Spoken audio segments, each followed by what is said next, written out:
the big one. Look, Joshua Van is a champion of the UFC. Okay, love to see it. We are both massive fans of Joshua Van.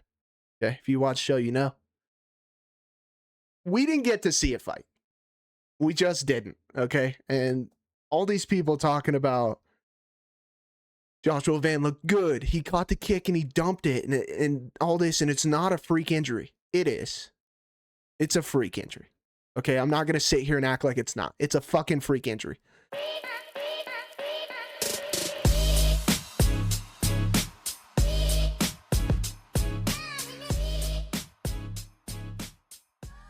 Ladies and gentlemen, welcome back to another episode here on Locked Door MMA. We're your hosts. I'm Brevin. This is my good buddy, JP. And in today's episode, we will be breaking down and giving our predictions for every single fight.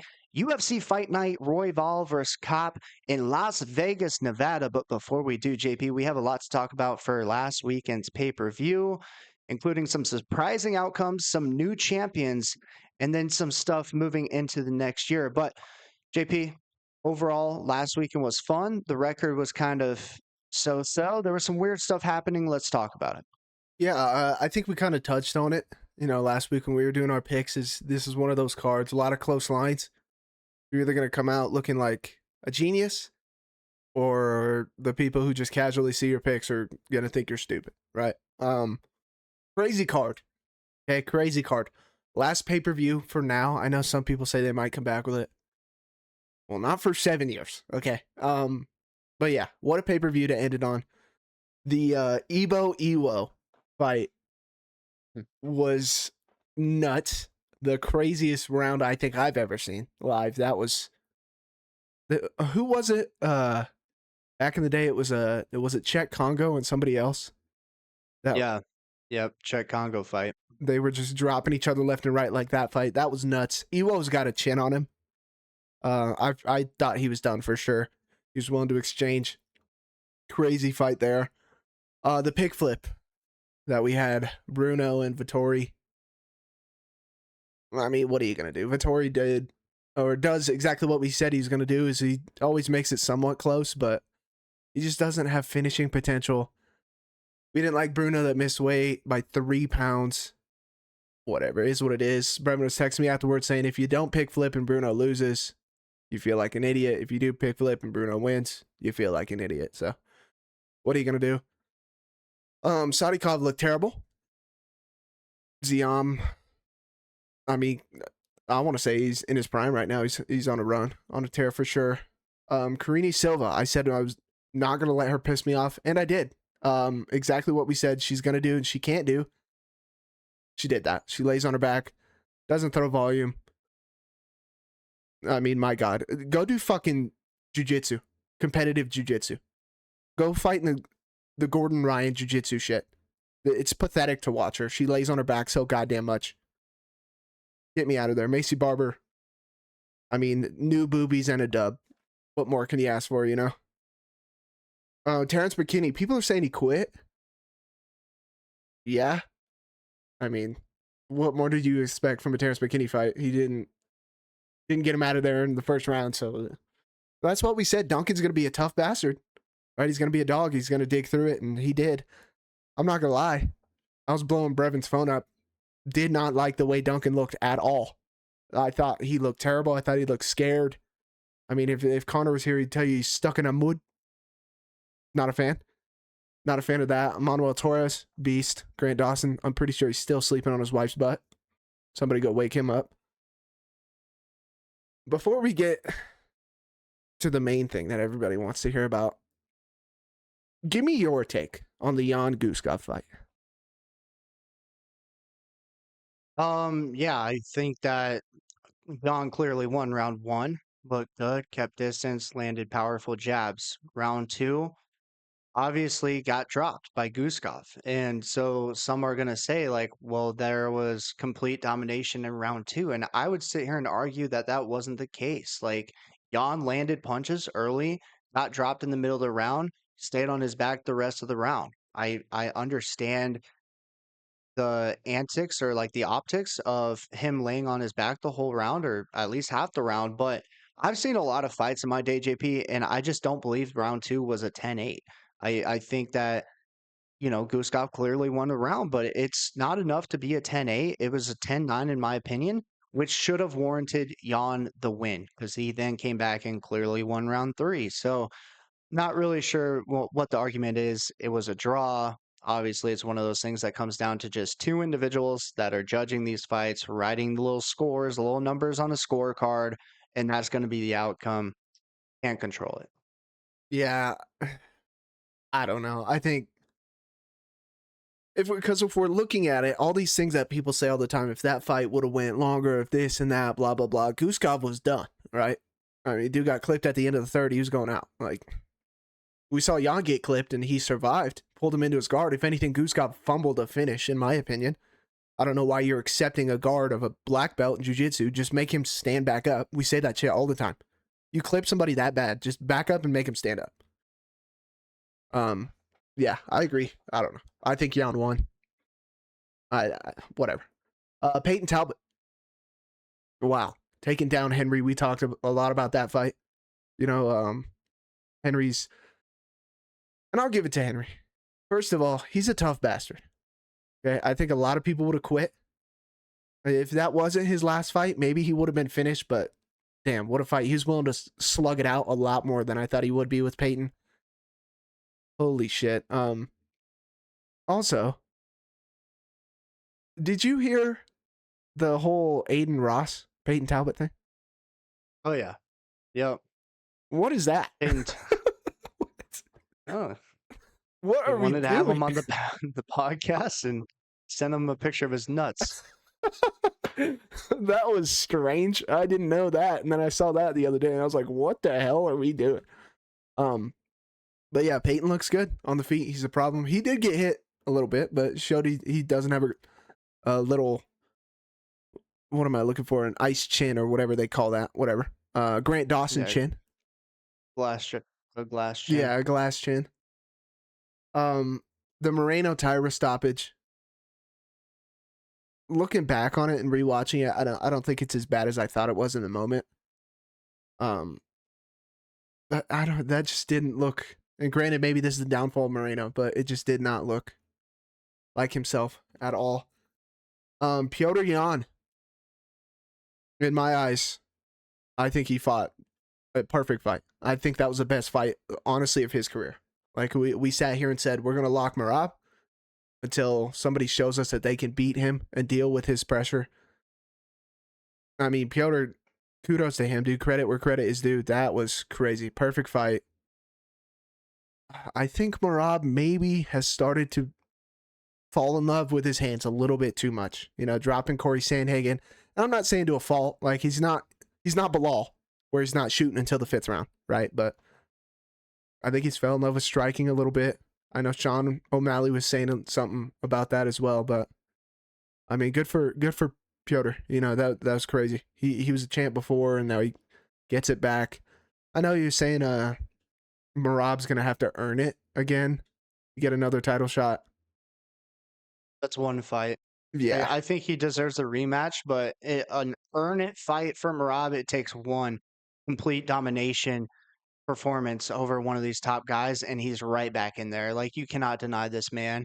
And I think you're right, JP. I think the hands he fell in love with a little bit. He wants to knock people out. He's tired of being called a boring fighter. He talked about that. And anytime a fighter's talking about that, they're hearing the chirping from the fans out there. And so I think the success he had over Corey Sandhagen, almost knocking him out, really had him wobbly. yeah. He exchanged with Petr Yan too much, got cracked in the face a few times. His nose was all busted up, right? And then once you start taking that kind of damage, it's really tough to come back from in that fight. I think once they fight again, because I do think there's going to be a trilogy, we don't see those wild exchanges like, shot for shot. I'm going to try to knock you out while you try to knock me out from Merab. I think it's going to be a lot more strategic, protect his body a little bit more, shoot a lot more takedowns, right? Mm-hmm. But yeah, I just think it was one of those nights for him. He fell in love with the hands, came back to bite him. As far as lock, like losing the lock, you never like to lose a lock, but honestly, after everything that's happened this year, I'm okay with losing that lock. All right, nobody got hit by a fucking car. We didn't start the fight, stop it, and then restart it.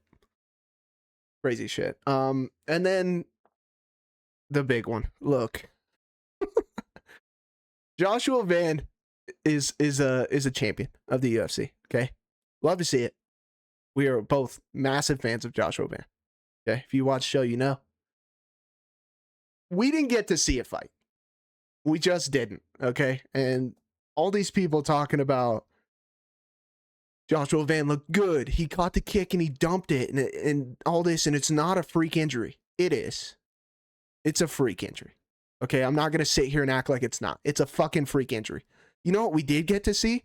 We got to see Pantoja hammer 2 hard low kicks that Josh didn't check, didn't get out of the way of, and then he got hit with a head kick. But he caught the head kick on his head and then dumped him. Sure. Yeah, good catch. It hit you still, and then he caught it, dumped him. How many times do we see that happen? How many times do you fall over in your life and you go to post on your arm and nothing happens? No, but Joshua meant to do that, right?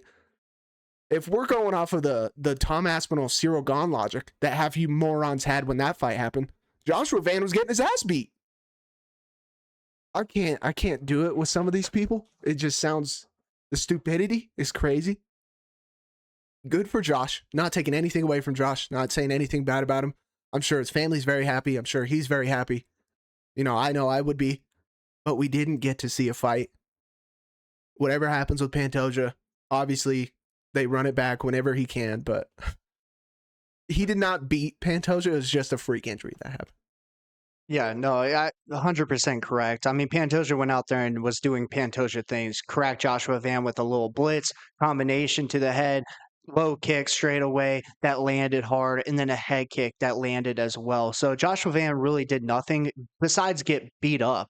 And then they interviewed him a little bit later, it was just a day or so ago, right? Like asking him, hey, like, how do you feel earning this in this fashion, you know? And he even was still kind of hinting at, well, you know, I caused this. And I don't think you did, bud. I think he fell over. I think he could have fell over before the fight and his arm could have snapped outside of a grocery store. Like, I don't think you caused anything. You got caught a couple times. You landed one total strike and then the fight was over. So, yeah, the prancing around on the shoulders of your coach on top of the, like, you didn't do anything. You acted like you went out there and starched him, you know, like Conor McGregor and Jose Aldo or some shit. But anyways, good for Van. He's young. He'll learn. One title defense, he probably loses that belt. You know, there's some really high level guys in that division. So, it is what it is. You know, I like Joshua Van, but I didn't really like or appreciate the way people are talking about it, the way he's celebrating it as if he went out there and starched Pantoja. Yeah, and over half of the people who are saying this are people who picked Joshua Van before the fight and probably got a lot of shit for it. Bailed out. Yeah, and got bailed out. They got a lot of shit for the pick, and then he ended up winning in that fashion. And so they're like, oh, I told you. We never got to see it. Love to see it when he gets back. I know there was all that controversy with it. Oh, it was his shoulder. No, it wasn't. It was not his shoulder. It was his elbow. Yeah, we saw it, but yeah. We literally watched so many slow-mos. That's the one thing. I don't agree with Joe Rogan on a lot of stuff that he says on the broadcast, but that was the one thing that I was like, thank you. He was like, no, you must be tripping. It was the elbow. I saw it come out of the socket. I watched the replay with Joshua Van in the octagon. So weird stuff. All right, JP. We spent a lot of time talking about the last pay-per-view. It was a good one. There was plenty to talk about. But ladies and gentlemen, we now are going to move to the final fight card of 2025. It's been a hell of a year. I just want to take a quick second and say thank you to all of you guys that have joined the community over the past year. We're so grateful to have you here. We're part of this community. It means a lot to us, and we hope to continue to bring you great UFC content every single week. And if you got friends that are starting to dabble into the UFC and are a little bit interested in maybe watching some fights now that they're going to be on Paramount Plus, send them our way. Tell them, hey, we got some guys for you to check out on YouTube. Locked Door MMA, that's the place to go. Brev and JP will take care of you.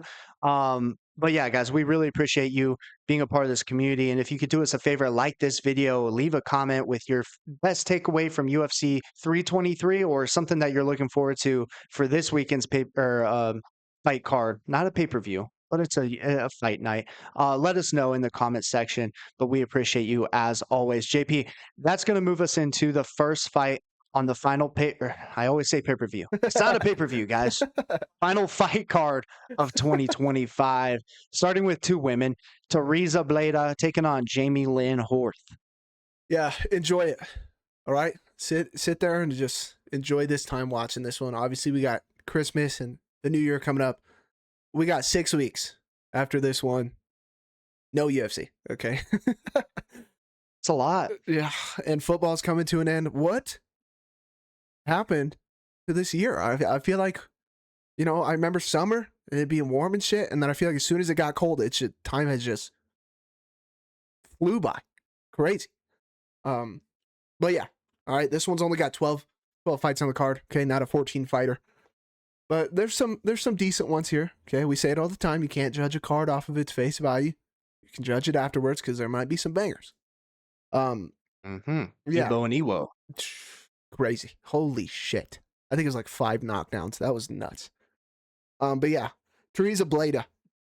Okay, you guys might see a couple red flags. Hasn't fought in over 2 years. She had a big problem with staph. I believe it was like in her finger or something.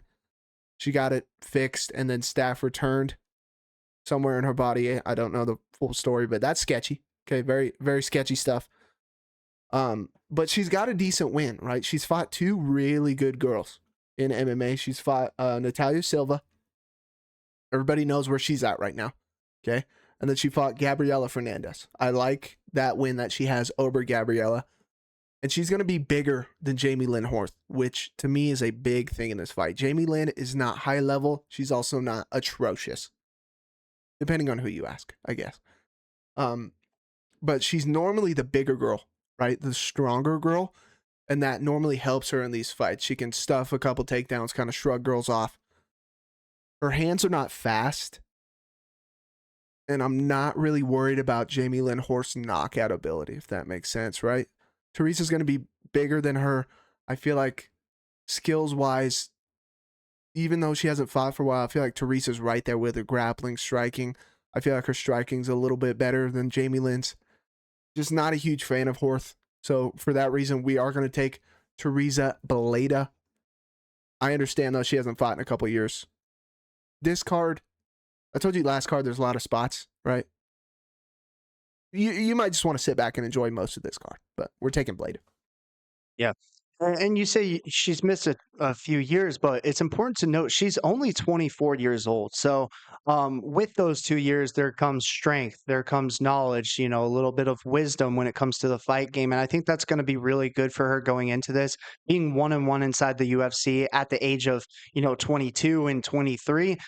That's a lot for someone. Now you come back at 24, revamped, ready to go, probably stronger, probably better. I really like that. You're taking on your opponent who's a little bit older, right? She's on her way out the door. And the one thing to note as well is Jamie Lynn Horth is very comfortable in the clinch. She's also very comfortable with her back up against the cage, which does not suit her in this fight. Teresa will look for the takedown. She does a nice job shooting in on the single and getting to the double when they're up in the clinch on the cage. So I think this really just falls into the skill set of Teresa as far as looking for those takedowns in clinch situations, given the fact that Jamie Lynn is more than accepting of those positions. So yeah, that's why we're taking Teresa.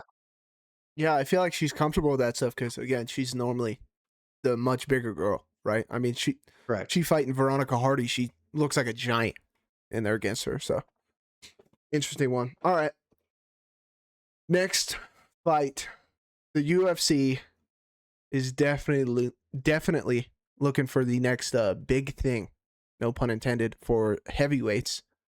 And we'll see how the 2 heavyweight fights treat us on Saturday. The first of the 2, Alan Frye going up against, how the hell do you, Guilherme Pat?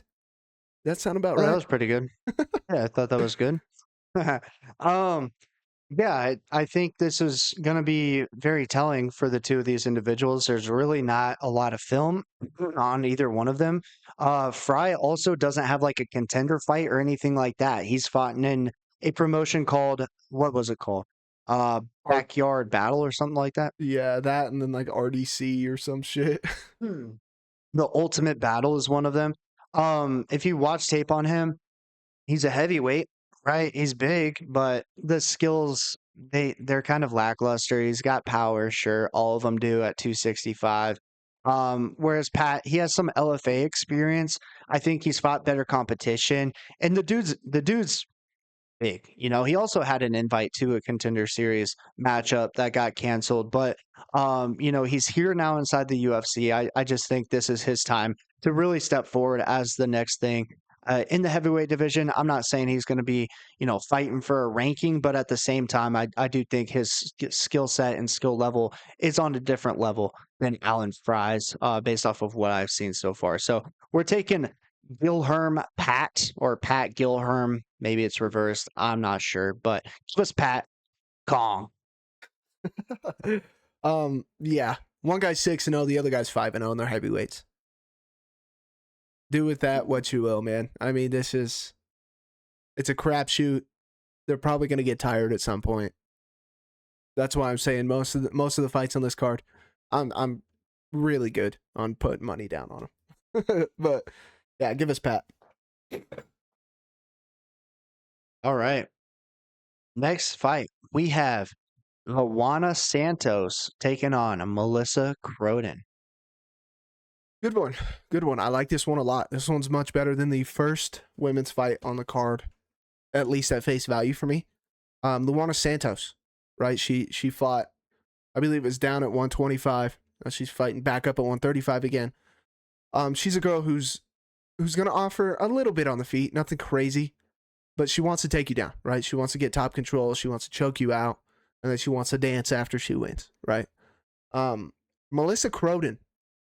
Okay, this is a girl who I was very high on in her last fight. I believe they're both coming off the Lisboa win.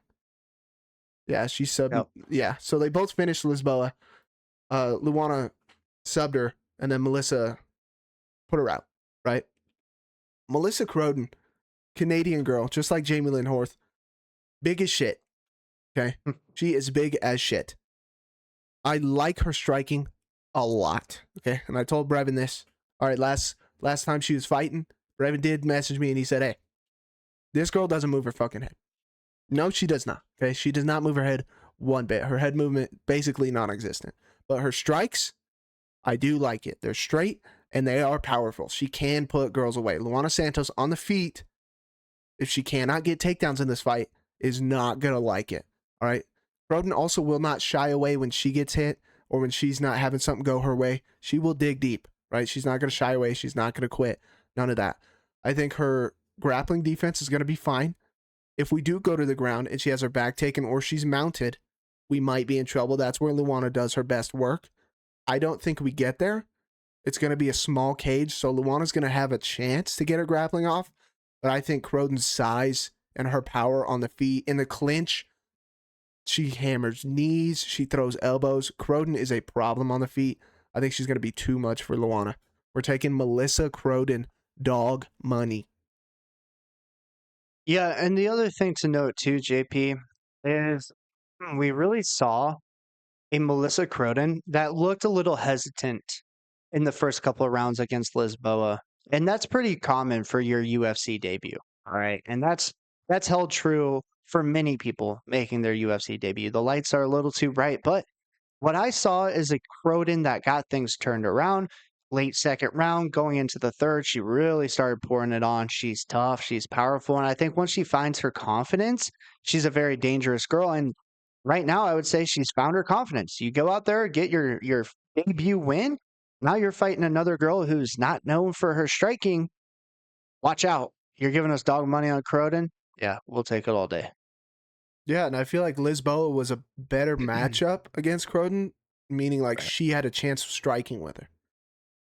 And then obviously Luana took her to the ground and like subbed her, but I think Croden's a prop on the feet. Hopefully she gets another finish. We need some entertainment in this women's division. All right, next one. Another fat boy matchup. And when I say fat boy, boy, do I mean it. We have Sean Sharaf going up against the big boy, Steven Asplund. Yeah. This is a fun matchup, guys. Not because they're super skilled, but both these guys are massive. Steven Asplund, according to JP, I didn't really know this before we started talking today, used to apparently be like 500 pounds, had some skin removal surgery, lost a bunch of weight, looks good, but he's still 261. It'll probably be 265 come Saturday, and he hits like it too, right? He hits like he used to be 500 pounds. He's a scary individual standing at 6'5", long reach. Sean Sharaf, he's not done a whole lot that has impressed me. He's 0-1 in the UFC, lost to Junior Tafa, gassed out in their fight. I worry about the gas tank in this one. They're big boys. They're going to be swinging for the fences, and I just like the knockout potential from Steven Asplund a lot more. So we're taking Steven Concrete Asplund to get the job done. Look for the KO. KO is probably going to be not the best line for you guys, but if you're wanting to make some money, I would look for that KO prop. Yeah, KO under a round and a half. It took him 16 seconds in his contender series fight, right? And if this is a shock pick, I don't think it is. But all you guys had to do was look at Sean's fight history and saw that he lost to Junior Tafa. That should have gave it away right there. Ain't no way Brevin's picking him. I could have tried and sat there and plead my case with Sean Sharaf to Brevin and been like, please trust me, I get it. No way. Brevin's not picking him. You lose to Junior Tafa. That fight was terrible. Both of them are gassed. They're just swinging bombs.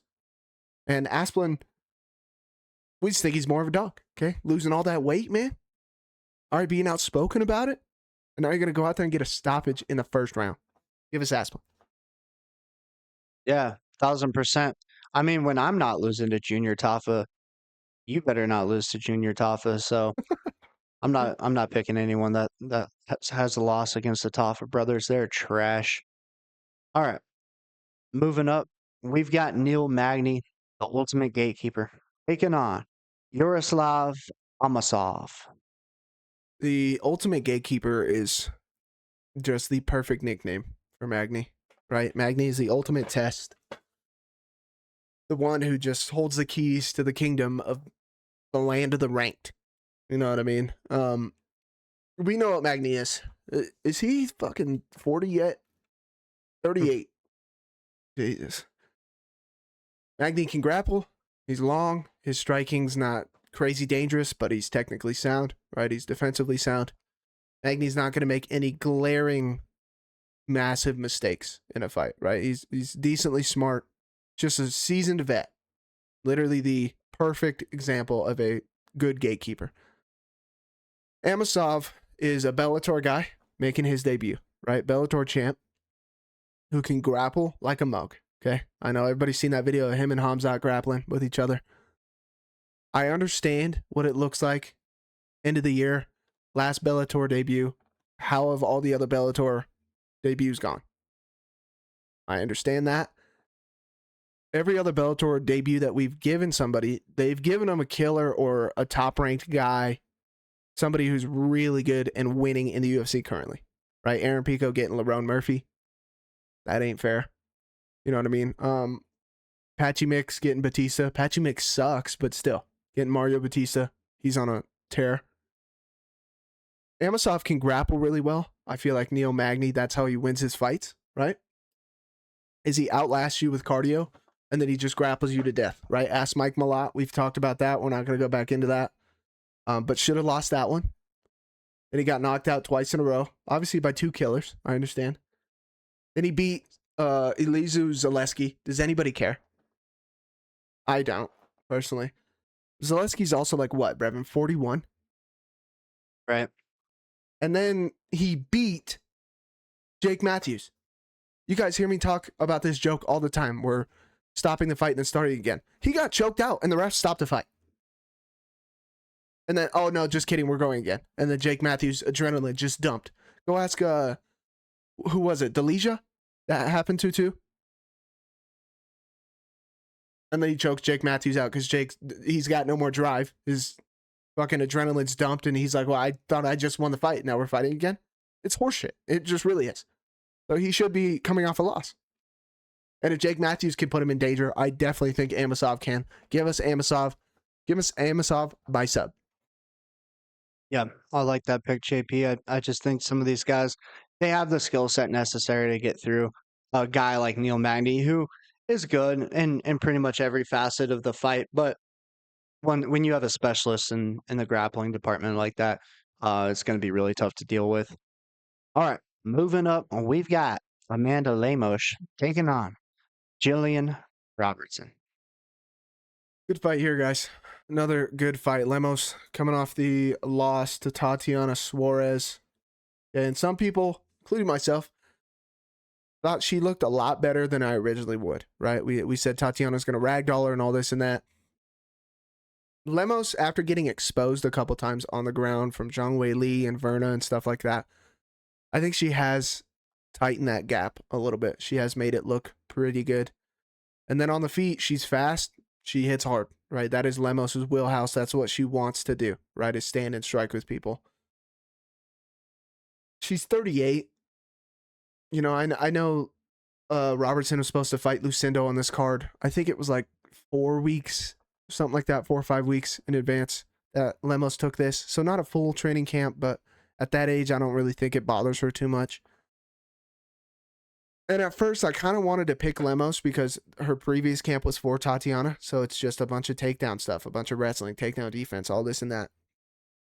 But Robertson has been on a tear, man. She's really just flipped her career upside down since 2023. And she's just, if she takes mount, if she takes your back, if you're on the ground, Jillian Robertson's top control is very good, extremely good. And she will ride that pony all the way to the finish line, right? And just pound your head into the ground. She's another one of those girls, like Macy Barber, for instance. When they are on top, they're going to use it and they're going to throw ground and pound. They're not just going to sit there and work for position and never throw anything. Really close fight. You guys know how big of fans, if you've watched the show, we are of Jillian Robertson's style. We're going to stay on that train and we're going to back it. We're taking Jillian Robertson to beat Amanda Lemos. Small cage. We think it helps it. Amanda might be able to move her feet a little bit and get a couple takedowns, but I think Robertson will stick on it.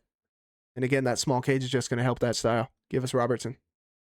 Yeah, 1000%. JP said it. I mean, we've been picking Robertson for a little while. She's just very, very skilled. She also's got Dean Thomas in her corner as one of her cornermen coaching her. Like that. He's very smart, right? And so I think she's got a lot of things going for her. I think she's just got to clean up some of the striking flaws that she has. And I think there's a little bit of cardio issues at times, depending on how the fight goes. Like she shoots a lot of takedowns, right? There's a lot of grappling exchanges that can really tire you out, but she's got to be smart with her cardio, improve her hands a little bit, but the grappling and the wrestling are all there for her to actually be a contender in this division. So excited to see how this fight plays out. Yeah, and we can't do that. I understand at the beginning of every fight, there's a feeling out process that they got to do, right? But if you're the much better grappler and everybody knows it, I feel like that feeling out process, you should feint a takedown or at least go in on the hips or push him against the cage or something. Don't just let the striker sit there at range in the middle of the cage, feint at you, hit you with a couple shots. It just never works out. All right. Moving up, another heavyweight fight. This one is a decent one. Me and Brevin really like one of these two. Marcus Buchecha returns for another UFC bout, going up against Kennedy Nzechukwu. Yeah.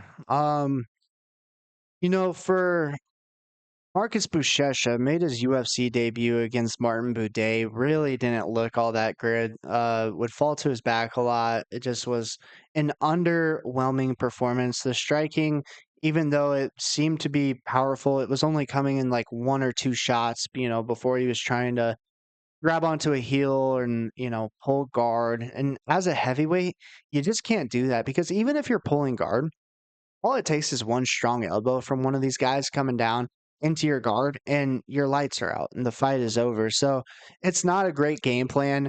As it may be seen in as a 135 or something like that. But, at heavyweight, you can't just be falling to your back. It also doesn't look good to the judges who score these fights.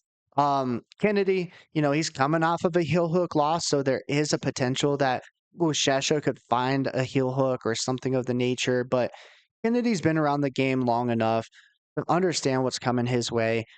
Granted, I was on this of the belief that Kennedy wouldn't be caught, um, by excuse me, by Walter Walker with the heel hook, because he's fought guys like Paul Craig when he was down a division. But it happened. But I would say Walker's like a really, really good individual at the heel hook specifically, where Buchecha's jiu-jitsu is really good. However, I think it's not going to be as like specialized in the heel hook, particularly. And I think Kennedy's going to be able to stay at range and find the big shots. I think Marcus is going to be open to getting hit.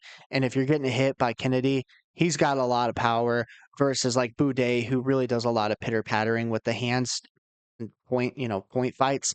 Kennedy's going to put your lights out. So I like Kennedy and Nzechukwu in this matchup. I'll also be taking him by KO. 100%. And like Buchecha's 35, and you made your UFC debut. Don't like that. And I'm sick of it, guys. I'm sick of it. I'm sick of watching these jiu-jitsu fucks just fall on their back and lay on their fucking back the whole time. I just cannot stand it. And also, I understand the heel hook, but let's not get it twisted. The heel hook has always been available in UFC fights, and there's a reason a bunch of people don't do it. There's a reason Ryan Hall was one of one. If you don't get it, you're getting your head pounded into the canvas. Walter Walker, and we hear it all the time. Well, Walter heel hooked him, but his takedowns are trash. His takedowns are trash. His takedown looks like shit. That's why me and Brevin keep saying this. Walter Walker is a crazy athlete. And he's massive. At that size, when you're that good of an athlete and that fast, it is so hard to deal with you. And I think Walter figured that out. Like, his takedown on Kennedy was trash. Sure. He threw a massive overhand that Kennedy was like, there's no way he's going to throw this right now. And then clipped Kennedy. Boom. In on the hips. And then watch how Walter does it. He's in on the hips. The moment they start to slide down an underhook or go for an underhook, he immediately lets go and drops to his back, grabs his heel. It's not a smart idea. It's really not. Because if you don't get it, you're on your back and then they're going to hit you. But like Brevin said, he fucking specializes in that. I don't foresee Buchecha doing that. Buchecha's not fast. His wrestling's just not there. And Kennedy is going to be much bigger. And Kennedy on the feet is a problem. He just is. He manages range really well. And he has a lot of power. Let's not forget, he put out Carlos Ulberg early in Carlos's career. So he's got a chin. And he's got power throughout the whole fight. We're taking Kennedy. Yeah, 1000% fun matchup though. Moving up, we've got Morgan Charriere taking on Melquizel Costa. Another good one. Another good little fight here. Melquizel Costa on a little bit of a run here in his career. 4-fight win streak. Morgan Charriere coming off a win. Nate Landwehr. This one was a tough one for me. And then I talked to Brevin, and then it just kind of solidified our pick. We're taking Melquizel Costa. Okay. Morgan Charriere, at first glance, is a entertaining guy to watch, And obviously, you love to watch his fights. There's a lot of power coming from that way. So he's putting people out. He's willing to stand and bang. I don't love his striking. At times, it's a little too brawlish for me. Nate Landwehr KO. That's what Nate does, right? Is get into a brawl with you. He's willing to just stand there, plant his feet, and throw. So Morgan won that one. That's a great matchup for him.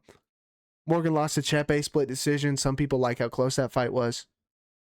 He lost to Nathaniel Wood, right? And that Nathaniel Wood fight, I'm not going to lie, Morgan, we picked Morgan in that one, or at least I did. I don't remember if we were both on the same side. But I did not like the way Morgan looked. When he's got to be technical and figure somebody out and he can't just walk him down and be wild, I just don't like it. And Melquizel, his wrestling isn't exactly the best, but if he does get to the ground with you or he gets your back, he is nasty. His sub game is pretty nasty. And his kicking game at range, I do like a lot. And I feel like if Morgan's missing wild of these big shots or not putting stuff together, in combinations, because Morgan will fall into that trap of he loves his power. He loves knocking people out, so he's not going to put out a lot of combinations and volume. I think Melquizel can kick him from range. We just think Melquizel's been on a tear. He's 29. He's in his prime. Same thing as Jillian Robertson. We've been back in this train for a little bit. We're going to stick to it. We're taking Melquizo Costa. Yeah, sticking to our guns for sure. I like Costa's grappling. I like his kicking. I like his length in this one for sure. And like JP was mentioning, Morgan Charriere, he has moments where he's just flat-footed. He's not throwing out offense, and that just loses you rounds. And frankly, it loses you decisions, even split decisions. And I think that's the story of his career, and even in his last win, right, against Nate the Train Landwehr. Nate came out like a bat out of hell, right? Like he was getting shots off on Morgan. Morgan was trying to be a little bit more technical and precise, and like ended up finding the KO. Sure, that's fine. But against Melquizo, who's going to be taller, longer, good jab, good striking, kicking game, like it's going to be tough to get out in front of him. So, yeah, I like Costa on this spot. 100%. And yeah, Brevin's not lying. All right, Morgan does nothing but lose by decision. So that should tell you all you need to know. All right, next one, a striker's delight for sure. Very excited for this one. Cesar Almeida. All right, the notorious kickboxer who beat Poetan in a kickboxing match. Going up against Cesare Oleksiejczuk. Yeah, excited to see how this one plays out. Now, the one thing with Caesar is like he is a kickboxer. He is a striker. He's not going to look to take you down or clinch with you, anything like that. Like he's going to stay at range and try to land his kicks and be technical with his strikes. Cesare, I wouldn't say he's too far off. Like I think he's a good kickboxer as well, but he's a lot more well-rounded, in his skill set. He can grapple. He has some wins by submission. He really can work in the wrestling and do that as well to mix it in with the striking, as well as being really good on the feet. And I really take a look at this fight and I look at the one-dimensionalness of Cesare, and then I look at, or excuse me, of Almeida, and then I look at Cesare, and then it's like a world's different as far as what they bring to the table. So I like Cesare Oleksiejczuk in this one. His brother's training with the Fighting Nerds. I think he's been in his camp a few times as well. And he looked really good on the Contender series. Came out of the gate very sharp, very quick, very technical, and handled business in the first round. I think he's going to do, similar work in this one. He may not knock out Almeida quick, but I do think his skill set's going to be a little bit too much to handle for Cesar Almeida. Give us Cesare Oleksiejczuk. Yeah, 100%. The new and improved Oleksiejczuk. All right. All right. They went back to the drawing board with the first one, and they're like, hey, what do we need to improve on the second one? And this is it right here, right? The younger of the two. And like we saw Mikkel against GM3. The reason me and Brevin took GM3 in that fight is because Oleksiejczuk has always been known for getting subbed. He's just going to come forward, look for big shots. He's not very smart. Since going to the Fighting Nerds, we saw great patience from him. He dropped GM3 and then backed up. Exactly what we say to do. And I looked at Brevin as soon as that happened, and Brevin was like, well, we're screwed. Yeah, we're screwed. That's what we were banking on. And he did the right thing. Yeah, he was smart, and we were banking on him not being smart. But yeah, his brother can strike very well, right? He's going to be able to strike with Almeida. Almeida's not going to be able to run away with this on the feet. Almeida's got decent takedown defense, right? He's pushing off the head pretty well, right? He's that typical, I want to kickbox and be at kickboxing, so what's the best way to stuff takedowns to get me back there? And he does it pretty decently. But Cesare's going to be able to strike with him to a level where I feel like that's going to make his takedown defense now even harder. And just looking at it from face value, the striking's 50-50, I guess. Either guy could win on the feet, but Cesare, and definitely he has a clear path on the ground. He could even possibly sell him. Right, so just the more well-rounded fighter, the better fighter. We're taking Cesare. All right, moving up this card, we have another very skilled striker in Giga Chikadze taking on Kevin Vallejos. Hey, for everybody who's new here, all right, because I think all the returning viewers are going to know who we're picking. We like Kevin Vallejos a lot. Okay? It's one of those guys, the way they strike, hips are in everything. Their footwork's phenomenal. They throw stuff crisp, clean. crisp and clean. It's very straight. I mean, the hooks we're not throwing wild, sloppy hooks out there. Everything that Kevin does on the feet, love it, right? 16-1. He's going to be the shorter guy, all right? The size difference is going to be a little bit daunting for sure. But his one loss is by decision. And of course, it's to our boy, right? Jean Silva. Is anybody going to sue him for that? No, because everybody that Jean Silva fights on the feet, besides Diego Lopez, struggles, right? Just go ask Melsik Balsack, who's earlier on this card. Right? He got put out. Go ask Bryce Mitchell. He got subbed. Right? Jean Silva's very good. And Kevin Vallejos was given a run for his money. Giga Chikadze, famous for the Giga kick. Yeah, he's decent. He's a stand-up guy. He's a striker. That's what he wants to do. But we've seen it with Edson Barbosa, right? Giga coming off of 2 losses. David Onama, Arnold Allen. He lost to Calvin Kattar. Alex Caceres is his most recent win. Is anybody jumping from the Raptors saying, oh my God, that's a great win? No. Give us Kevin Vallejos. I think he dominates him. I think he could put Giga out, honestly, because Kevin's not going to sit at range and let Giga just kick the shit out of him. Obviously, Giga's going to get his kicks off. That's what he does. But I think this is a perfect example of the shorter guy going up against a bigger guy who's going to want to kick the moment that space is smothered by Kevin. I think Giga's going to have a lot of trouble. And I think Kevin, he can grapple. He just doesn't always go to it. It's not his wheelhouse, but he can do it. I think if he needs to secure a round, secure the win, he can get takedowns. I think Kevin dominates Giga on the feet. I really do. Give us Vallejos. Yeah, 1000%. I think the power from Vallejos is a problem to deal with. And for Giga, you've seen in some of these fights, like the power is troublesome for him, right? Even in the Onama fight, he was getting caught, and it really threw him off his game, even though he was fighting a good fight. But for Vallejos, like when he hits you, it doesn't just throw you off your game; it throws you off your feet and turns your lights out. You're getting knocked out. I think Kevin Vallejos is one to watch out for sure in this division moving forward after he gets the job done over Giga Chikadze. 100%, man. And like I love watching strikers, the Taporia brothers, Kevin. There's a couple others that do it. When they step in to throw combos and stuff, their feet are switching with them. Their hips are all the way in. You get what I'm saying, Brevin? Like how the Taporia brothers will switch sides. Kevin will do that too.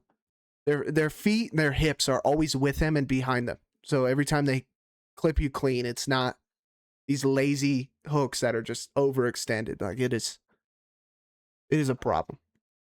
All right, moving up, the main event, final main event of the year for the UFC, and then we're on to Paramount Plus. Brandon Royval going up against Manel Kape, and possibly a #1 contenders fight. Yeah, I think so, JP. I think these two guys are both deserving of it. Brandon Royval, we've been high on him in the past for sure. He had a hell of a fight against Joshua Van and arguably lost that in the final 8 seconds of their fight in round 5, which swung the unanimous decision over to Joshua Van. Great back and forth battle. Got the win over Tatsuro Taira, who we just saw defeat Brandon Moreno, and then before that, speaking of Brandon Moreno, defeated him by split decision. So he's got high level competition, high level fights on his resume. But going back prior to that, he fought Pantoja. Like this dude's fought everyone. Now, standing in front of him on the other side this Saturday is going to be Manel Kape, who's fought also really great competition. Even outside of the UFC, he was fighting over in Ryzen. He fought Kai Asakura, who's now inside the UFC, right? And that's all great experience for him. He's got really fast hands, he's got good footwork, and he's got good power. And I think in this one, we see another really solid striking performance against Brandon Royval, who's not going to look for the grappling. And if he does, it would really surprise me. But for Kape, I really think that's like the one place to get him. If you can get him, is take him down, hold him down. We saw that in the Muhammad Mukaya fight. But if you're standing up with this dude, he's sharp, he's fast, he's quick, right? He's got his most recent win over Asu Amabayev. Amabayev's a great grappler, great wrestler. He'll get inside on the legs, find takedowns, submit people. But Kape is just too fast. He understands range really well. His footwork's really, really quick. And for Royval, he's kind of one of those guys that's like not afraid of a brawl. He's came out and said, hey, I want to put on a great performance for my fans. Like, I want people to be excited to watch me fight. And don't get it twisted, we are. But from a strategy standpoint, that's a really tough ask to go out there against a guy like Manel Kape, who's so sharp with his striking, and put on a great performance and have it go your way. So we're taking Manel Kape. I just think he's the guy that's just got the most trending movement upwards right now, where Brandon Royval, he's fought the top guys. He's had success. He's had other fights that didn't go his way, right? Manel Kape, I think, is now, I think it's now his time to shine, going against this really high level opponent in Brandon Royval. So look for a fun fight, but I'm taking Manel Kape to get the job done. I mean, and it just speaks volumes to this division, right? This is crazy. A lot of high-level fights in this division. I think it also speaks volumes to Pantoja's career because he's beaten a lot of these guys already. But man, Brevin's not lying, dude. Manel Kape is so fast. It is crazy to watch. I mean, Mokaev, he tried to take him down. He couldn't do it. Jesus, I'm hitting my mic. Almabayev trying to take him down. He couldn't do it. I know there was an eye poke or whatever, but Almabayev was getting pieced up in that fight. Manel's just hard to get to. And we're going to be in the small cage, so Royval's going to have his best chance. But this dude's hard to even fucking get to, and then when you get to him, holding on to him, he's like a little jumping bean. He's like he's charged with electricity. And once you let him go, he's bouncing off the walls. It's stupid quick with how quick he is. His hand speed, ridiculous. And it's going to be a close fight. We took Brandon Royval to beat Taida when he did. Right? And then look at what Tatsudo did. So, yeah, close fight. Very close fight. But, man, Manel Kape is so fast. And sometimes Royval is just too accepting of being on the feet. Give us Kape. Yeah. Oh, fun fight nonetheless. And even in Kape's last fight, he's walking over to Hunter Campbell, Dana White, saying, hey, give me the belt. It's my time. Give me the title shot. Give me the title shot. So I think this actually favors us, given the fact that this isn't a title shot, right? He's still hungry. He's so hungry for that belt. I know he's working his butt off in training. And I think we just see probably the best version of Manel Kape that we've ever seen on Saturday. And I'm super excited for it. True. All right, that does it for the card. That doesn't do it for the show. Don't go anywhere. We got your free show parlays coming your way right now, starting with Locked Door MMA's Lock of the Night. JP, who are we locking up? Final lock of the year, man. Final lock of ESPN Plus. And we're taking a guy who we love the striking of, love the footwork, his hips, everything. Give us Kevin Vallejos to dominate Giga Chikadze on the feet. This kid's nasty. Yeah, nasty he is. He's got great power as well. JP, moving into Brevin's basic, I'm going to have to start with that kid. Give me Kevin Vallejos to get the job done. And then let's pair him with someone that's up and coming that a lot of people don't know about, but they will after Saturday. Give me Cezary Oleksiejczuk to get the job done over Almeida. And then for my final leg of the basic, give me none other than the big boy Kennedy Nzechukwu to knock out Marcus Buchecha. I think he gets it done there. Put those three together for some pretty good odds. I don't know them right now, but I can only imagine they're not too shabby. Gotta be plus money. There's no like crazy favorites on this card. So I would say like that was kind of a little bit surprising looking at this card. There is no big standout favorites, right? We saw a minus 1,200, 1,300 last week with Trockley's opponent there. Whatever he closed as. And deservingly so. We told you guys Trockley would get knocked out. But yeah. Trockley got trimmed. That's for sure. By sub. I kind of wondered how many people had Malik by sub. That was kind of crazy because I know most people had it by KO. Yeah, it was not a very common outcome. I think even the line was like plus 800. I believe it was for the submission. That's nuts. All right, juicer time. Final juicer of the year. Let's do it. All right, this one. We're doing a main card juicer for the most part. Okay, enjoy it. The prelims, a lot of crazy first timers. Leave them out. Main card juicer in the main event. Give us Manel Kape to be Brandon Royval. In the co-main, Kevin Vallejos. He's a lock for a reason. Next one, Cesare Oleksiejczuk. The new and improved, better Oleksiejczuk. Throw him in there. Melky Boy. Melquizel Costa. All right, over Morgan Charriere. Kennedy Nzechukwu. The big boy. Okay, throw him in there. Hopefully he starts with Buchecha. I'm done with watching these guys lay on their fucking back. Cannot stand it. And then the final one, we're going to 1 on the prelims, and it's dog money. Melissa Croden over Luana. Santos, 6 legs, plus 1,800. It's juiced, baby. Nice. I like that. I like the Croden pick there. Man, she's a monster. What are they feeding these ladies out in Canada? Syrup? Wheat thins, Wheaties, who knows, dude? Yeah, something. Wow, just straight protein out of a baby's bottle when they're born. Holy smokes. That's just a protein diet for infants. This Oh my baby gets God. 30 grams of protein a day. Too good. Ladies and gentlemen, if you're enjoying the UFC content, leave a like, subscribe to the channel if you're not already. We appreciate you guys. A little update as far as fantasy football goes. JP and I, we enjoyed our first round bye in the playoffs. We had no stress this past weekend watching the NFL besides our 2 teams. But Yeah, I had a great weekend. yeah, you did have a good weekend, but at the same time, like, the First pick, Chiefs baby. suck. First pick. And it's Kenny Pickett time. Okay, go Kenny, go.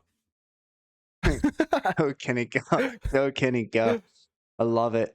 Yeah, fantasy football going well. JP, anything that I miss as far as updates for our viewers? I think that was about it, man. Hey, we appreciate everybody. Final card of the year. And let us know in the comments. All right, who you take? All right, me and Brevin got a matchup now. We both got through our buys. All right, a tough week. Didn't have to play a game. And now we're going into it. All right, for the big money. Who's going to the chip? All right, who do you think's winning? Is it me? Is it Brevin? Is it one of the other 2 seeds? Let us know. It's gonna be me though. There you go. Well, we'll see about that. We'll let you guys know. With that, JP, I'll let you take us home. Hey, everybody who's new here, we appreciate you very much. All right, we are trying to grow our channel halfway through the 2nd year of it. We appreciate you. Look forward to more content this next coming year. All right, more, bigger, better content. Like I said, these boys right here. All right, last weekend went perfect. All right, Saints won. Love that. Tennessee won. Love that. Not wishing for any injuries on anybody. I don't want to watch Geno Smith anymore. Okay. It is what it is. Throw Kenny in there. Kenny. All right. Let's get the ball to Brock. Get the ball to Genty. All right. Because your boy needs it for fantasy. Don't go out there and be winning no games. All right. We can't. The only people ahead of us right now are the Giants. We play them in 2 weeks. Everything's right there for us. All right. Right there for us. Queued up. Don't screw this up. Okay, the Raiders suck, and then they suck at sucking. We can never get top 3 pick, number 1 pick. It's always like 5 through 9. I don't need it. But yeah, the Chiefs, I don't know. Any you got any last words for that? Well, the Chargers ended up winning last night, so that hurt. We just need teams to lose. We need some of those teams to lose. We have a very small shot at the playoffs, but that's how it goes sometimes in the NFL, ladies and gentlemen. So that's where it's like, we get so accustomed to winning, it feels great, but it just shows how hard it is to consistently do what the Chiefs have done. I do think we can maybe use the higher draft pick that we haven't had, JP, in like 10 years to just kind of revamp, maybe add another offensive weapon, a running back maybe, and then move forward. And then also health comes into it. The Chiefs offensive line was banged up. I don't know if you watched the game the other night. First play of the game, our backup left tackle tore his ACL, out for the whole game, out for the season. We're on the backup to the backup. He actually played really well. Esapole, you're my guy. Hopefully he can come in and play right tackle for us next year and we get rid of Jawan Taylor. But that's just my 2 cents on the Chiefs' problems right now. I mean, Jawan Taylor's a bum, so that dude's taking Max Crosby on a date every fucking week they play each other. Anyways, yeah, so you guys know our football teams aren't doing so hot. Okay. Raiders haven't been. This is the first for the Chiefs that we have seen in the past couple years. So, but yeah, that's about it. We appreciate everybody. All right, look forward to next year. Next time you guys will see us is next year. We'll probably come out with little content things here and there. Make sure to follow the Insta. Go over there, subscribe to the new, or subscribe. Just follow the new TikTok. You never know when that thing's gonna be up and banned again. But we're not gonna stop. We're doing a good job. We're doing a good job. Yeah, maybe it's because Brevin's just fully taking control of that now. You boys out. Okay. I locked him out. I have the keys to the car taken away from me. So, but yeah, we appreciate you guys. We'll see you all next year. All right, another weekend, another set of fights. Enjoy New Year's and enjoy Christmas with your family. Ladies and gentlemen, as always, it was a pleasure. Bingo, bango, baby. Hey.